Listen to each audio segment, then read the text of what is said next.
Hello, English learners. Welcome back to Voice of English. My name is Lisa, and I'm so happy you're here with me today. This is your daily space to practice, learn, and speak English with me.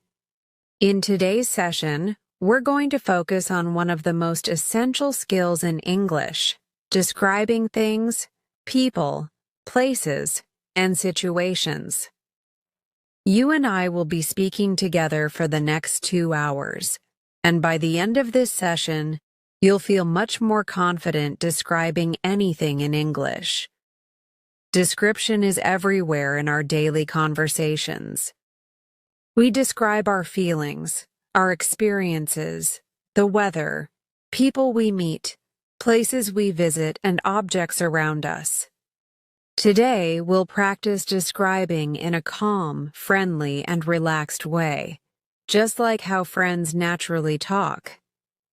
You don't need to worry about perfect grammar or pronunciation. The most important thing is that you practice, listen, repeat, and enjoy building your descriptive vocabulary. So, take a deep breath. Get yourself something comfortable to drink. Find a cozy spot to sit or lie down. This is your time, your space to learn how to paint pictures with words in English. I'm going to speak clearly and slowly so you can understand every word and technique. You can repeat after me whenever you like, or just listen and absorb the patterns. Sometimes I will ask you to describe something, and you can practice out loud. Remember, talking to yourself in English is one of the most effective ways to improve your descriptive skills. Are you ready? Let's begin our journey into the wonderful world of English description. Let's start with the foundation, describing yourself. This is often the first thing people ask about, so it's perfect practice. I'll demonstrate first, then you can follow. When I describe myself, I like to include both physical features and personality traits. I am a woman with shoulder-length brown hair and green eyes. I'm of medium height, around 5 feet 6 inches tall. I usually wear comfortable clothes like jeans and sweaters. As for my personality, I'm a patient and enthusiastic person. I'm naturally curious about the world, and I love helping others learn new things. I tend to be optimistic, and I enjoy quiet moments as much as social conversations. Now it's your turn. Look in a mirror or just think about yourself. Try to describe both your appearance and your personality. You can say things like, I have long black hair and brown eyes. I am tall and thin. I usually wear casual clothes. I am a friendly person who likes to laugh. I am sometimes shy, but also very caring. Take your time and speak out loud. Remember, there's no rush. This is about building your descriptive confidence. Excellent work. Now let's move to describing objects around you. This is one of the easiest ways to practice because you can do it anywhere, anytime. The key is to use your 5 senses. What you see, hear, feel, smell, and sometimes taste. Look around your room right now. I want you to pick one object and describe it completely. Let's practice together first. I'm looking at a coffee mug on my desk. This mug is ceramic, white with blue stripes around the rim. It's smooth to touch and feels warm because it still has coffee in it. The handle is curved and fits comfortably in my hand. It's about 4 inches tall and 3 inches wide. The coffee inside smells rich and slightly bitter. This mug looks well used. It's one of my favorites for morning coffee. Notice how I used different types of words. Colors, white, blue, materials, ceramic. Textures, smooth, temperatures, warm. Sizes, 4 inches tall, shapes, curved, and even feelings. Comfortable, well-used, favorite. These are the building blocks of good description. Now you try. Pick any object near you, a book, a phone, a pillow, anything. Describe it using as many senses as possible. What color is it? What's it made of? How does it feel? What size is it? What shape? Is it old or new? Do you like it? Why? Speak out loud and take your time. Wonderful. Let's practice describing people next. This is very useful for storytelling or when you want to tell someone about a person you met. When describing people, we usually talk about their physical appearance first, then their clothing, and sometimes their behavior or personality. Let me describe someone I might see on the street. I see a young man, probably in his 20s, walking down the sidewalk. He's tall, maybe 6 feet, with short curly hair that's dark brown. He's wearing a red jacket that looks new and clean, dark blue jeans and white sneakers. He's carrying a black backpack over one shoulder. He walks quickly with confident steps, looking straight ahead. He seems focused, like he's heading somewhere important. His expression is serious but not unfriendly. Notice the progression: age, height, hair, clothes, accessories, movement, expression, and my impression of his mood or purpose. This creates a complete picture that someone could easily imagine. Now I want you to describe a person you know well, maybe a family member, friend, or coworker.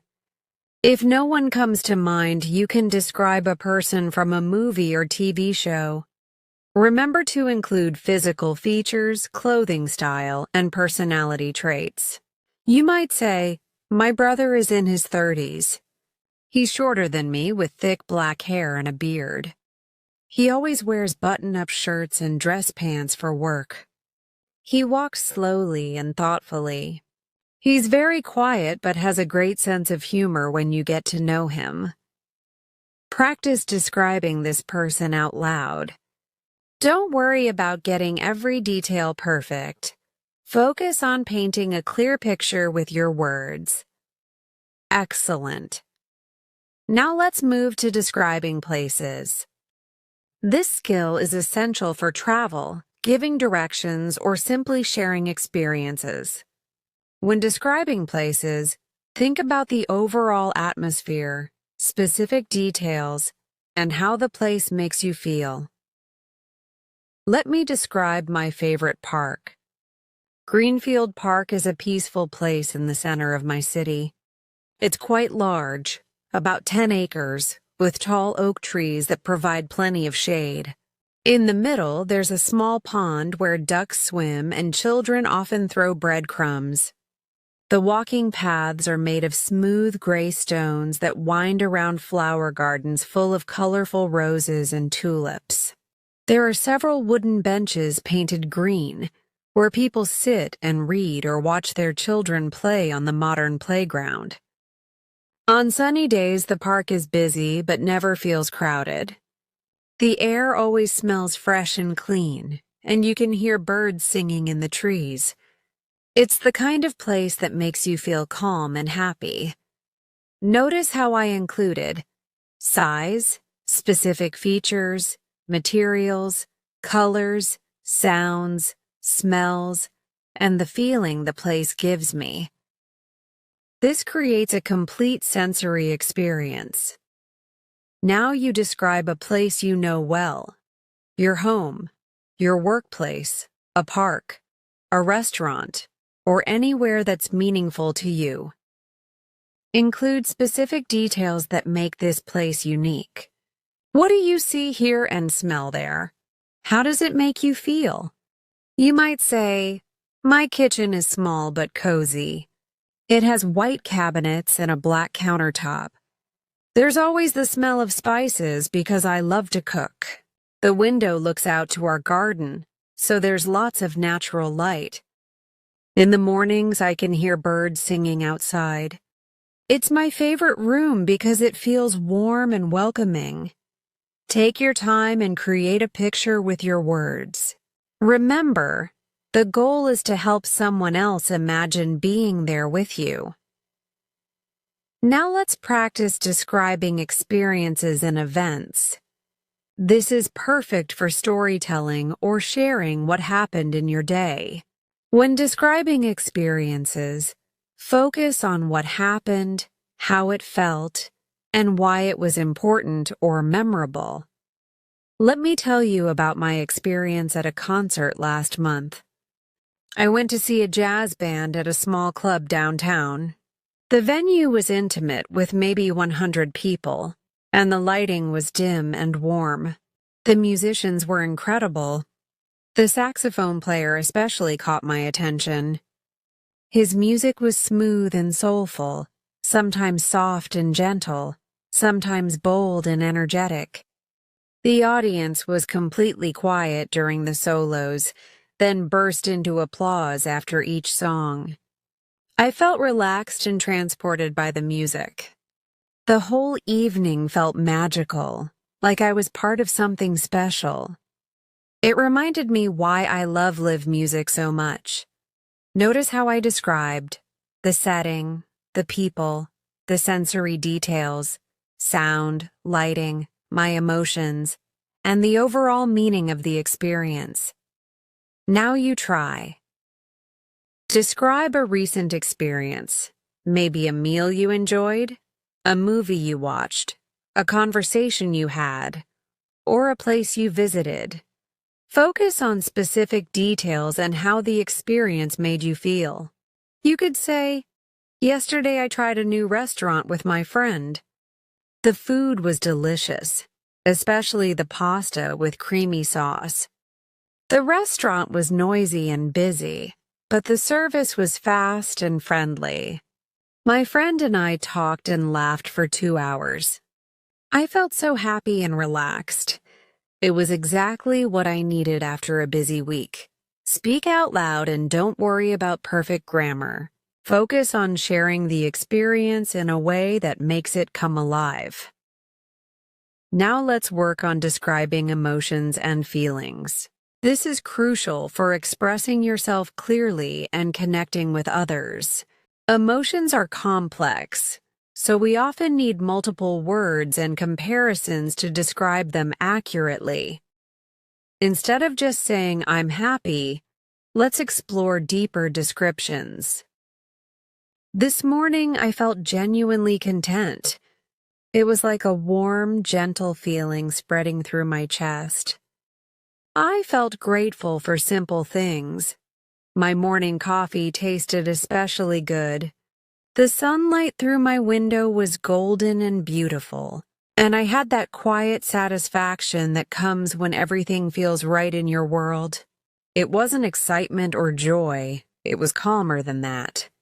It was more like being wrapped in a comfortable blanket of peace and appreciation.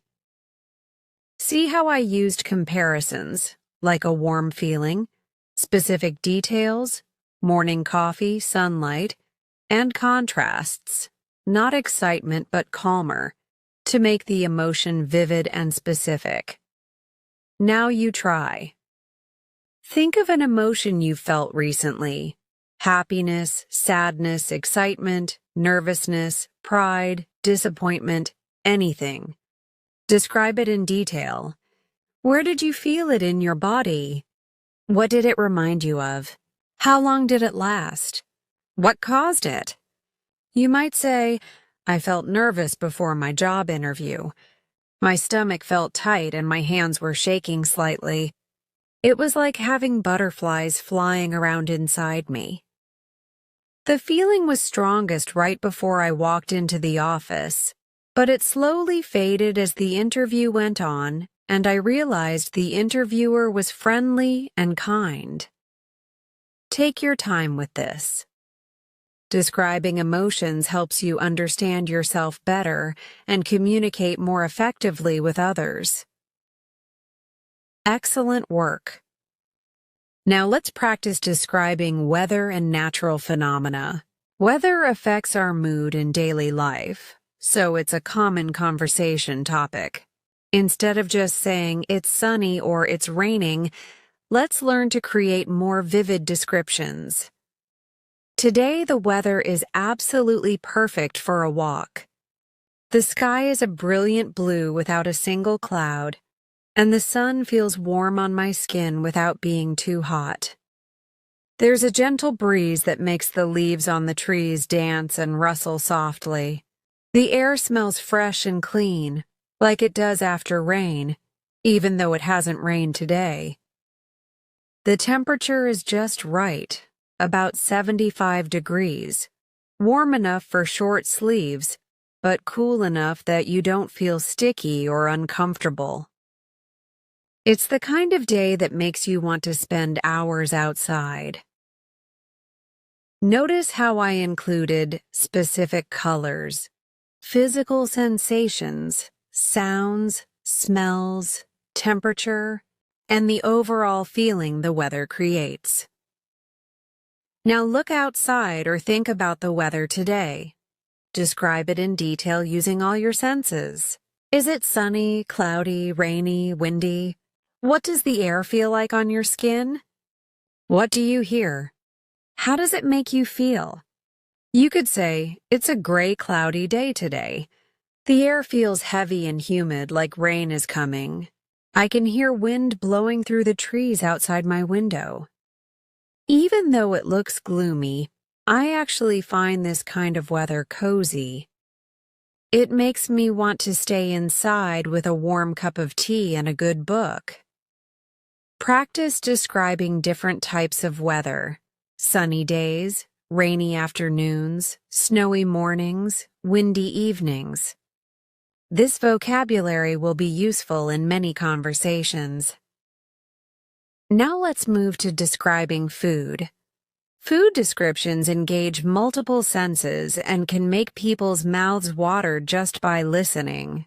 This is perfect for sharing cultural experiences or recommending restaurants. Last night, I made my grandmother's famous apple pie, and it was absolutely delicious. The crust was golden brown and perfectly flaky. It practically melted in my mouth.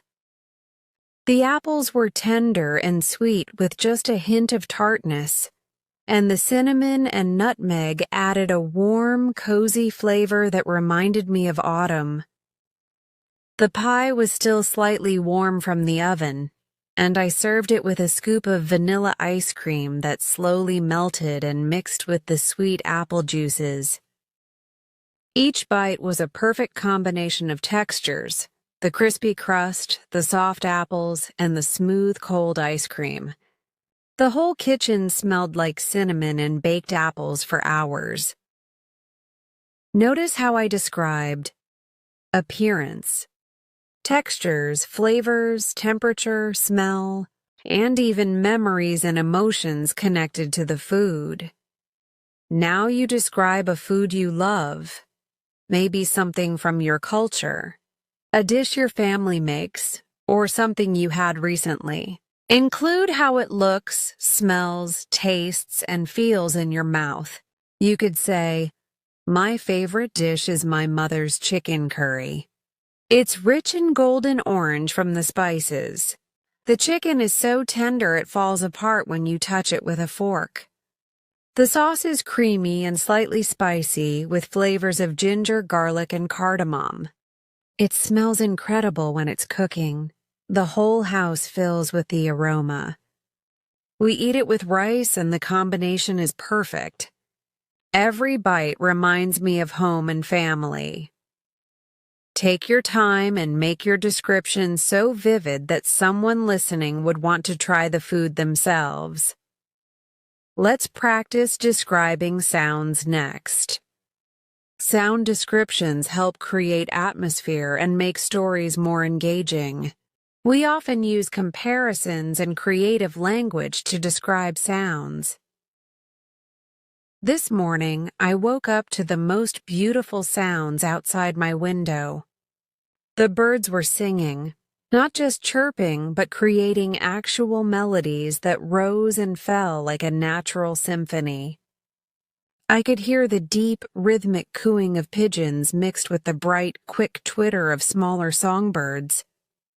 In the distance, there was the gentle hum of traffic, like a quiet river flowing through the city. Occasionally, a motorcycle would roar past, cutting through the peaceful morning sounds like a zipper being pulled quickly.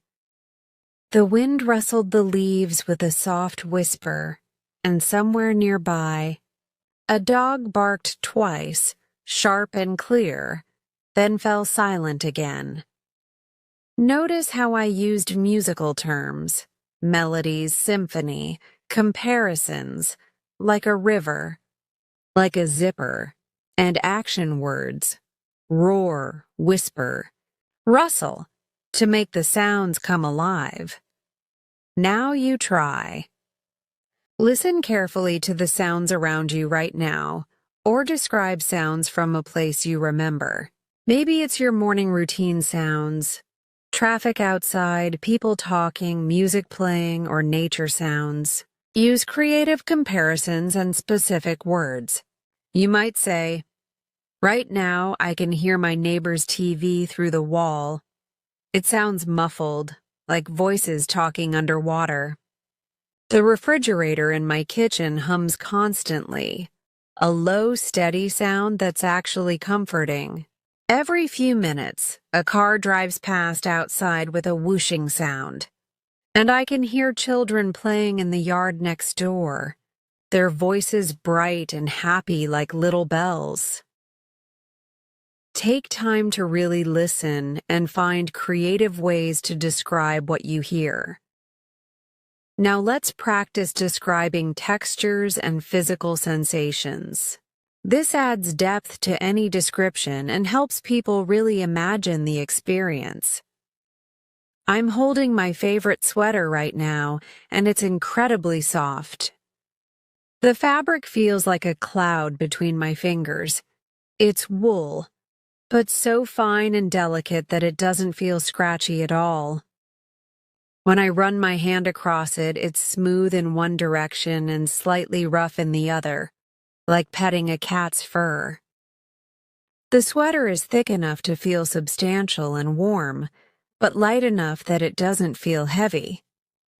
There are tiny cable patterns knitted into it that create little ridges and valleys you can feel with your fingertips. It's been washed so many times that it's developed that perfect softness that only comes with age and use. Notice how I used comparisons, like a cloud, like petting a cat, contrasts, smooth versus rough, and specific details about weight, thickness, and patterns. Now you describe something you can touch, maybe the surface of your desk, a piece of clothing, a pillow, or something in nature. Focus on how it feels against your skin. You could say, "The wooden table I'm sitting at feels smooth and cool under my palms. It has a slight polish that makes it feel almost silky, but I can still feel the natural grain of the wood running in long lines under the surface. There are a few small scratches that catch my fingertips when I run my hand across them. The edge is slightly rounded and comfortable to rest my arms on." Texture descriptions make any story or description much more vivid and real. Let's work on describing colors more creatively. Instead of just saying red or blue, we can use more specific and interesting color descriptions. The sunset tonight was absolutely stunning. The sky wasn't just orange, it was layers of color that seemed to glow from within. Near the horizon, it was a deep, warm orange like the color of ripe peaches. Higher up, it faded into a soft pink, almost like cotton candy, and then into a pale yellow that was almost white. The clouds were outlined in gold, as if someone had painted them with liquid metal. As the sun sank lower, the orange deepened into a rich red, the color of cherries or ruby gems. Even after the sun disappeared, the sky held on to these colors for several minutes, slowly fading to deep purple and finally to the soft gray blue of early evening. Notice how I used food comparisons: peaches, cotton candy, cherries, material comparisons, liquid metal, ruby gems, and specific words: warm, soft, deep, rich, pale. Now you describe colors around you or colors from a memory. Instead of just basic color names, use creative descriptions. You could say, "My coffee mug is a beautiful shade of blue, like the ocean on a calm day. The walls in my room are painted a warm cream color, like vanilla ice cream. Outside my window, the grass is that fresh, bright green you only see in spring, and the flowers in the garden are purple like grape juice and yellow like butter." Creative color descriptions make your language much more interesting and memorable. Now let's practice describing movement and actions. This brings life and energy to your descriptions. I watched a cat in the park yesterday, and its movements were fascinating. It walked with complete confidence, each paw placed precisely and silently on the ground. When it saw a bird, it froze instantly. Not a muscle moved except for the tip of its tail, which twitched slightly with excitement. Then it crouched low, its body forming a perfect line from nose to tail, muscles tensed like a coiled spring. When it pounced, it moved like liquid lightning, smooth, fast, and graceful. Even though it missed the bird, it landed softly and immediately began grooming itself as if nothing had happened, licking its paw with long, careful strokes. Notice how I used specific verbs: placed, froze, twitched, crouched, pounced. Comparisons, like a coiled spring, like liquid lightning, and detailed observations about how each movement looked and felt.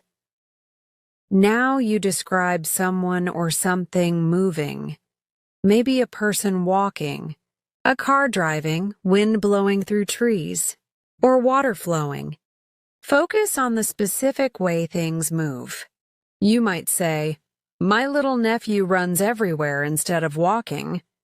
His legs pump up and down rapidly, and his arms swing wildly at his sides. When he gets excited, he bounces on his toes like a ball that can't stop moving. Sometimes he spins in circles until he gets dizzy and stumbles, laughing the whole time." Movement descriptions add energy and life to any story or description. Let's practice describing size and scale. This helps people understand the true nature of what you're describing. The library in my town is enormous, much bigger than it looks from the outside. When you walk through the front doors, you're in a vast open space with ceilings that must be at least 30 feet high. The main reading room is so large that people at the far end look tiny, like dolls in a dollhouse. The bookshelves stretch from floor to ceiling, and you need a ladder to reach the books on the top shelves. There are reading tables that could seat 10 people each, but they're dwarfed by the enormous space around them. Despite its size, the library somehow feels cozy and welcoming, maybe because of the warm lighting and the quiet sounds of people reading and studying. Notice how I used specific measurements, comparisons to familiar things, dolls in a dollhouse, and contrasts, enormous but cozy, to help you understand the space. Now you describe something large or small that you know well. Use comparisons to help people understand the size. You could say, "My apartment is quite small. The entire living room could probably fit inside a normal bedroom. The kitchen is so tiny that only one person can cook at a time, and when I open the refrigerator door, it almost touches the kitchen table. But I love how cozy it feels. Everything I need is within arm's reach, and it's easy to keep clean. Size descriptions help people visualize spaces and objects more accurately. Now let's work on describing smells and aromas. Smell is closely connected to memory and emotion, so these descriptions can be very powerful. Walking past the bakery this morning was like being transported to my childhood. The smell that drifted out was incredible. Warm, yeasty bread mixed with the sweet scent of cinnamon rolls and the rich aroma of fresh coffee. It wasn't just one smell, but layers of delicious scents that seemed to wrap around me like a warm hug. The bread smell was earthy and comforting. The cinnamon was spicy and festive. And underneath it all was the deep, roasted smell of coffee beans. It made my mouth water and filled me with memories of weekend mornings when my grandmother would bake bread, and the whole house would smell like heaven. Notice how I connected smells to emotions: comforting, festive, memories, childhood, grandmother, and physical sensations: warm hug, mouth water. Now you describe a smell or combination of smells that you love or that brings back memories. You could say, when it rains, the air smells fresh and clean, like the earth is being washed. There's something green and alive about that smell that makes me feel peaceful and happy. It reminds me of being a child and playing in the rain puddles. Smell descriptions add another layer of richness to your language. Let's practice describing age and time. This adds context and helps people understand the history or condition of what you're describing.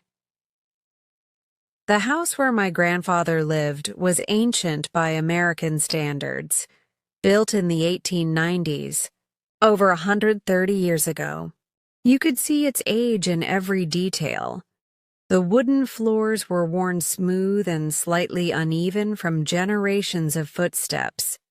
The walls were thick and solid but painted many times, so the corners were soft and rounded, and the windows were made of old glass that was slightly wavy and distorted the view outside. The front porch sagged a little in the middle from decades of supporting people and furniture. But despite its age, the house felt strong and permanent, like it would stand for another 100 years. It had that special character that only comes with time. Every scratch and worn spot told a story. Notice how I used specific dates. Evidence of age, worn floors, painted walls, sagging porch, and the emotional quality that age creates: character, stories. Now you describe something old or new that you know well. How can you tell its age? What does age do to its appearance or function? You might say, my grandmother's rocking chair is probably 50 years old. The wood is dark and polished from decades of use, and it rocks with a gentle rhythm that newer chairs don't have. There's a small worn spot on the armrest where she always placed her hand, and the cushion has molded itself to her shape over the years. Age descriptions add depth and history to your descriptions. Now let's work on describing personality and character traits. This goes beyond basic adjectives to really capture what makes someone unique. My friend Maria has the most infectious laugh. When she finds something funny, she doesn't just smile or chuckle, She throws her head back and laughs with her whole body. Her eyes crinkle up until they almost disappear, and she makes this joyful sound that makes everyone around her start laughing too, even if they don't know what's funny. She's the kind of person who remembers everyone's birthday and always knows exactly what to say when you're having a bad day. She's incredibly loyal. Once you're her friend, she'll defend you against anyone. But she's also honest enough to tell you when you're wrong, though she does it so kindly that you actually feel grateful instead of hurt.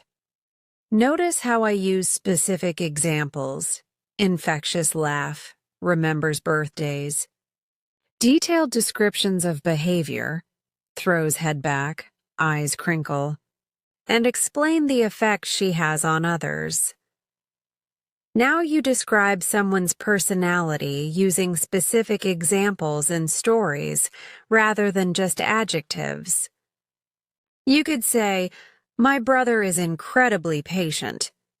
When I was learning to drive, he sat in the passenger seat for hours while I made mistake after mistake, and he never once raised his voice or seemed frustrated. He would just calmly explain what I should do differently and encourage me to try." Ganja personality descriptions with specific examples are much more interesting and believable than just listing adjectives. Let's practice describing problems and challenges. This is useful for explaining situations and asking for help. Yesterday, I faced the most frustrating technology problem. My laptop started making a strange clicking noise, like a tiny hammer tapping inside the machine. At first, it was just occasional, but then it became constant and loud enough to be distracting. The computer also began running very slowly.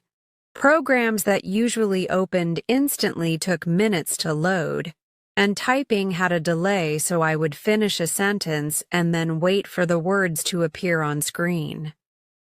The battery that normally lasts 6 hours was dying after just 2 hours. I tried restarting it several times, but each time the problems came back within minutes. It was like the computer was aging years in a single day. Notice how I described specific symptoms: clicking noise, slow performance, battery problems, used comparisons, like a tiny hammer, like aging years, and explained how the problem progressed over time. Now you describe a problem or challenge you faced recently: technical, personal, or professional. Be specific about what went wrong and how it affected you.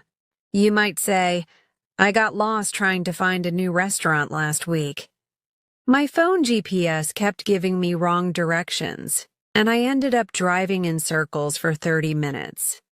Every street looked the same, and I became more confused and frustrated with each wrong turn. Finally, I had to stop and ask someone for help." Problem descriptions with specific details help others understand your situation and offer better help. Let's work on describing solutions and successes. This out problems and shows positive outcomes. After struggling with my laptop problems, I finally found a solution that worked perfectly. I took it to a computer repair shop, and the technician immediately diagnosed the issue. The hard drive was failing and needed to be replaced. The repair took only 2 days, and when I got the laptop back, it was like having a brand new machine.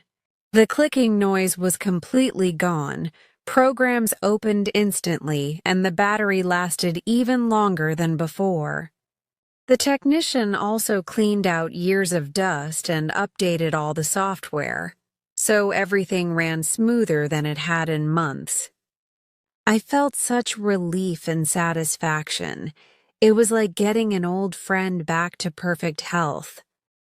Notice how I described the process: diagnosis, repair, results, specific improvements, no noise, instant opening, longer battery, and the emotional satisfaction of solving the problem. Now you describe a problem you solved or a success you achieved. Include the process and how it felt to succeed. You might say, I was worried about giving a presentation at work, but I prepared thoroughly by practicing in front of a mirror and timing myself. When the day came, I felt confident and spoke clearly. Afterward, my boss complimented my presentation, and I felt proud of myself for overcoming my nervousness. Success descriptions show your problem-solving skills and positive outcomes. Now let's practice describing changes and transformations. This could be changes in yourself, others, places, or situations over time. My neighborhood has transformed dramatically over the past 5 years. What used to be a quiet residential area with small, older houses and large yards has become a bustling, modern district. Developers have replaced many of the original homes with tall, narrow townhouses that have tiny yards but modern amenities. The old corner grocery store where everyone knew each other has been replaced by a sleek coffee shop with expensive drinks and unfamiliar faces. The streets that used to be empty except for children playing are now busy with cars and delivery trucks. While the area is more convenient now with better restaurants and shops, it has lost some of its cozy community feeling. It's like watching a small town grow into a city and fast forward. Notice how I contrasted before and after. Quiet versus bustling. Small houses versus tall townhouses.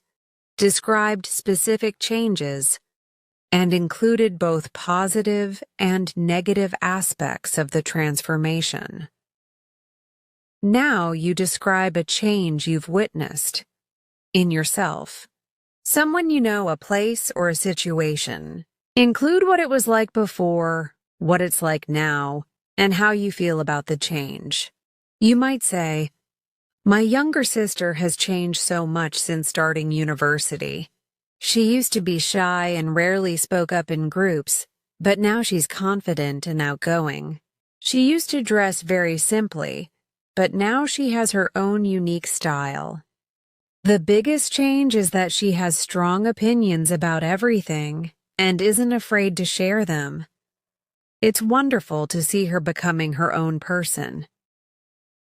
Change descriptions show your ability to observe and reflect on development over time. Let's work on describing cultural experiences and traditions. This is perfect for sharing your background or learning about others. One of my favorite cultural traditions is the way my family celebrates birthdays. It's not just about the cake and presents, though those are important too. The whole day becomes special from the moment you wake up. Everyone in the family sings happy birthday before breakfast, and the birthday person gets to choose all the meals for the day. We decorate the house with streamers and balloons, and extended family calls throughout the day to offer good wishes. In the evening, we have a special dinner with all the birthday person's favorite foods, followed by a homemade cake with candles. But the most meaningful part is when we go around the table and each person shares a favorite memory of the birthday person from the past year. It's a beautiful way to celebrate not just another year of life, but all the joy and love that person brings to our family. Notice how I described specific rituals: singing, choosing meals, decorating, the progression of the day, and the deeper meaning behind the traditions. Now you describe a cultural tradition, celebration, or custom from your background or one you've experienced. Include specific details about what happens, who participates, and why it's meaningful. You might say, "During Ramadan, my family gathers every evening to break our fast together. We start with dates and water, just like the Prophet did, and then we have a large meal with traditional foods." The whole atmosphere is peaceful and grateful. Even relatives who don't usually visit come to share these meals with us. It's not just about the food, it's about coming together as a family and community. Cultural descriptions help others understand your background and create connections between different experiences. Now let's practice describing learning experiences and personal growth. This shows your ability to reflect on your own development. Learning to play guitar has been one of the most rewarding challenges of my adult life. When I first picked up the instrument, my fingers felt clumsy and awkward on the strings. The guitar seemed enormous in my hands, and even simple chords felt impossible. My fingertips were sore after just a few minutes of practice, and the sounds I made were more noise than music. But gradually, almost without noticing, things began to change. My fingers found their positions more naturally, the chord changes became smoother, and I could practice for longer periods without pain. The first time I played a complete song all the way through without mistakes, I felt such pride and accomplishment. Now, 6 months later, I can play several songs, and I'm even starting to experiment with my own melodies. The guitar has taught me patience, persistence, and the joy of gradual improvement. Notice how I described the initial difficulty, the gradual process of improvement, specific milestones, and the broader lessons learned. Now you describe a learning experience, a new skill, language, subject, or any area where you've grown. Include the challenges, the process, and what you gained. You might say, "When I started learning to cook, I was afraid of burning everything and making mistakes. My first attempts were disasters: overcooked vegetables, underseasoned meat, and kitchen disasters. But my mother patiently taught me basic techniques, and I practiced simple recipes over and over. Now I can prepare several dishes confidently, and I've discovered that cooking is actually relaxing and creative." Learning descriptions show your growth, mindset, and ability to overcome challenges. Let's work on describing hopes and dreams for the future. This shows your ability to envision and articulate goals. My dream is to open a small bookstore cafe in a cozy neighborhood. I imagine a warm, welcoming space with comfortable chairs and couches where people can browse books while sipping coffee or tea.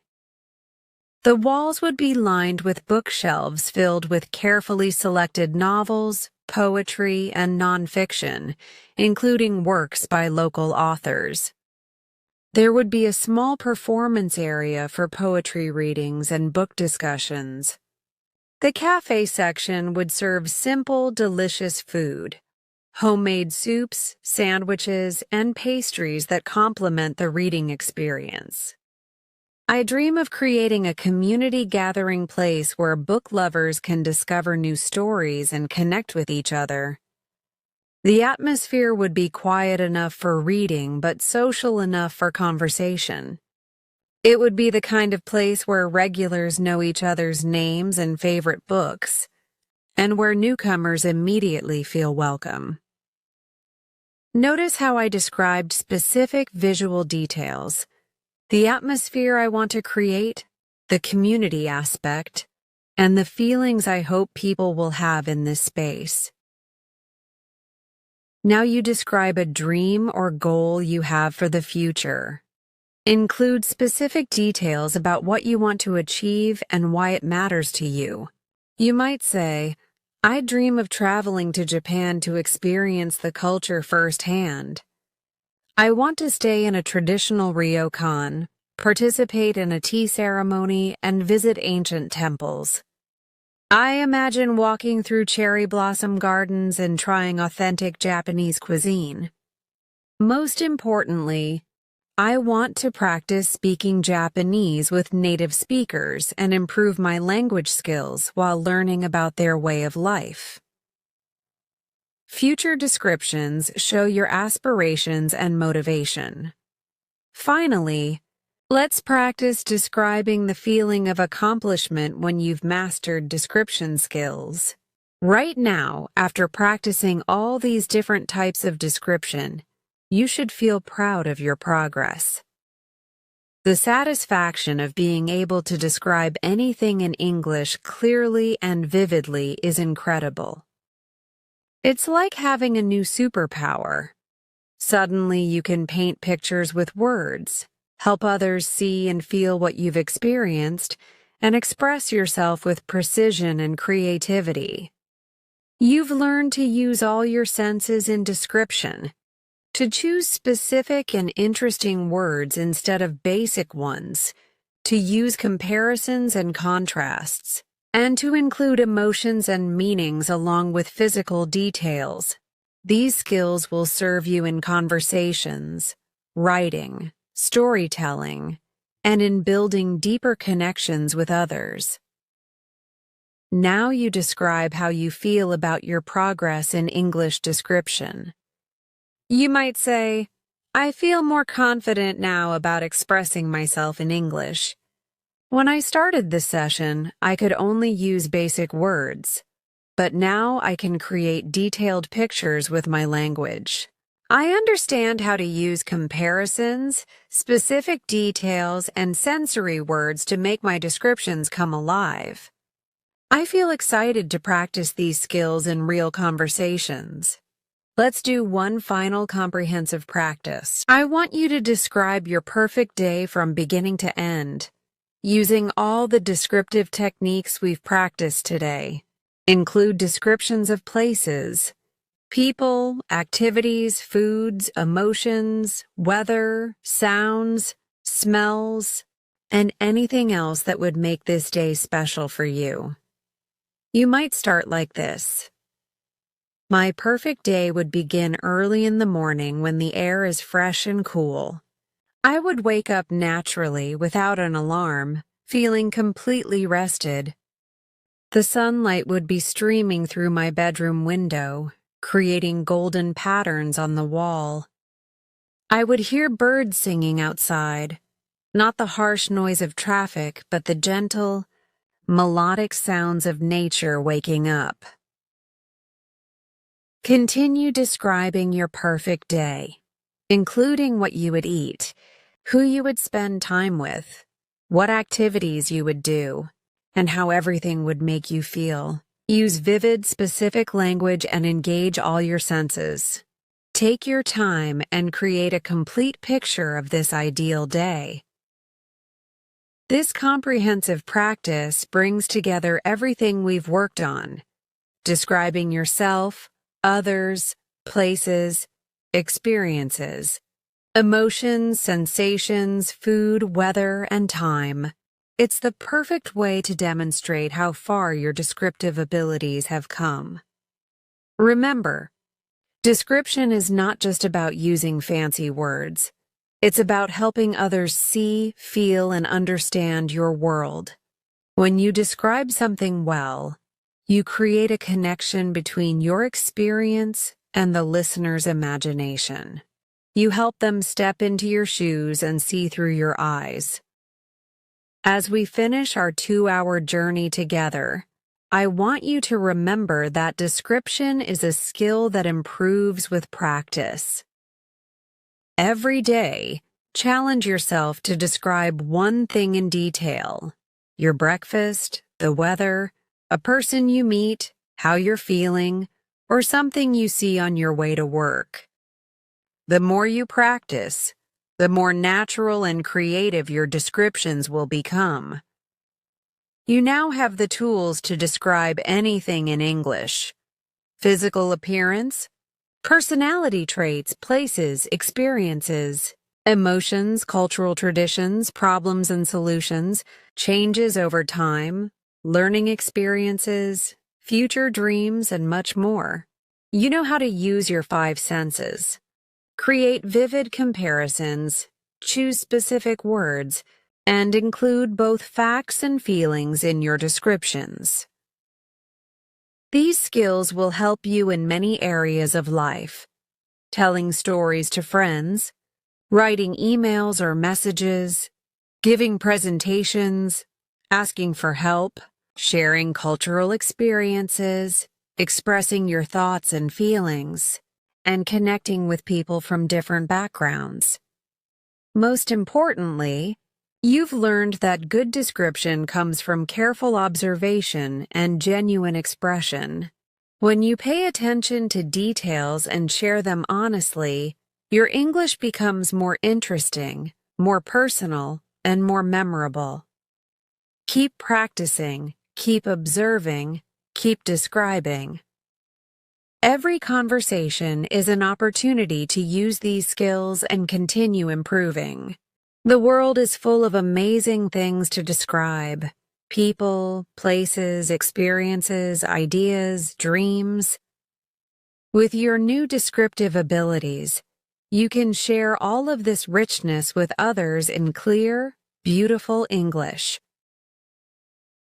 Congratulations on completing this comprehensive description practice.